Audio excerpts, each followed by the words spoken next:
Welcome back to the Carolina Photography Podcast, episode number 20. Today we're going to be talking about 5 marriage proposal traditions and try to explain where in the world did these even start at. Thanks to Old Wedding Wire, where Carolina Photography is featured. That is photo17.com as well. It's featured all over Wedding Wire, and of course you can go straight to photo17.com and check out our wedding photography packages. This right here was one that I was so curious about. And Wedding Wire has some great blogs, and I love to go through some of them. This one's about Stephanie Weirs from January of this year, 2020. And without further ado, the very first one is, what is the significance of an engagement ring? And in Western cultures today, engagement rings are worn as a visible marker of someone's intent to be married. And the origins of the tradition, like a lot of things that become traditions, has become a bit disputed. It's a little bit muddled, and we don't really know for sure, but it's likely engagement ring first began in ancient Roman times when brides-to-be were given rings to wear in both public and private. And in the Middle Ages, the Visigothic code dictated the ceremonies of both betrothals, including a ring stating these words are foreign to me, and the ring should have been given or accepted as a pledge, though. And although nothing may have been committed to writing, the promise shall under no circumstances be broken. So that would kind of be how the pledge would go. And the tradition pretty much stuck here. But why do proposers get down on one knee?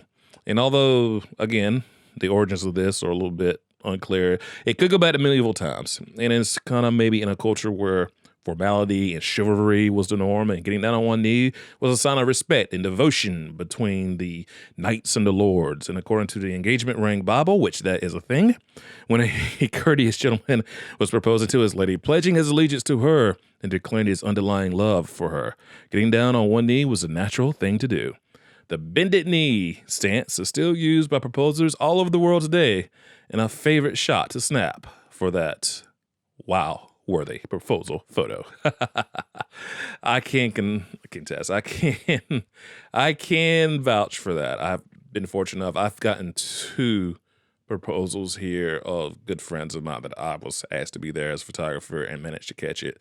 And they both did that one knee because they're gentlemen. Why wouldn't they? Our next one is going to be, why do proposers ask for a parent's blessing? And that could be because about history. Again, it's probably no surprise. But this stat kind of stuck out that 70% of proposers today still ask for a parent's blessing. And I never really thought of this.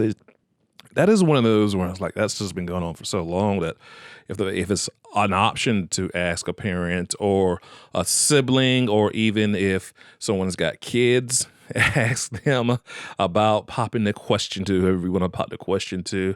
It just seems like a really courteous move. And the origins of this marriage proposal tradition go all the way back to the time when marriage was seen as a business exchange between families, and brides were considered to be property of their fathers. And in today's modern culture, we're moving away from that. Some view the practice of suitors asking for a father's permission is wildly outdated, but it certainly doesn't have to be that way. I've just kind of given you more modern spins on that, asking if there's no parents. You can ask for whatever reasons, siblings, and I also think it's super romantic if someone has already got kids and you bring them into the proposal.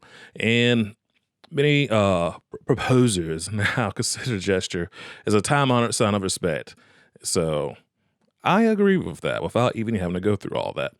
Next one, why are you supposed to spend 3 months' salary on an engagement ring? I've always heard that was a thing. I've never gone far down that rabbit hole, and 3 months' salary is going to be different to everyone. Salaries can fluctuate. Your money situation fluctuates from everyone, so this one is about a broad generalization, and this one might even be outdated because what you might want to spend might be, I don't know, a week's salary. Maybe it's the ring that's passed down. But for the sake of this topic, it is said that the average amount spent on engagement rings is $5,000, but the tradition is once dictated the right amount be spent was equal to the equivalent of 3 months. So a fancy way of saying 3 months. But yeah, I'm almost kind of like the article on this one. This is not really that much of a rule nor tradition. It is a bit flaky, but it's got some old history to it. And that one's not too much of one that comes up much. And if it is, let me know in a comment on whatever you're listening to this on, either iTunes, Spotify, YouTube. That one seems like it's not really, I'm not going to say it's not relevant anymore, but there's so many different quirks to that one right there. Here's one for those out of the U.S. The final one. Why are women supposed to propose to men on leap day? Well, this is a Irish and UK tradition, formerly known as Bachelor's Day, and it's believed to have originated thanks to the deal made between St. Bridget and St. Patrick in the 5th century. So we're definitely going back. And according to tradition, women can propose to men on leap day, which occurs just once every 4 years. Hoping to incorporate this marriage proposal tradition into your plans, keep in mind the next leap day just happens to be February 29th, 2020, followed by 2024. So there you have it. Marriage proposals explained. And if you like hanging out with me for these quick topics, do subscribe to this podcast. Subscribe on YouTube to videos. We've got all kinds of marriage-related stuff and content for you. Photo17.com is the online home of Carolina's photography, where I have our wedding packages proposed. They are proposals. They are written out as proposals for you for wedding photography. So swing by there, and if you see something you like, let us know all about it. We will love to be a part of your wedding day. Thank you so much for listening, and we'll speak with you all next week. I gotta get a better sign off though. Y'all have a good week now. Bye. The day you've dreamt about is here forever.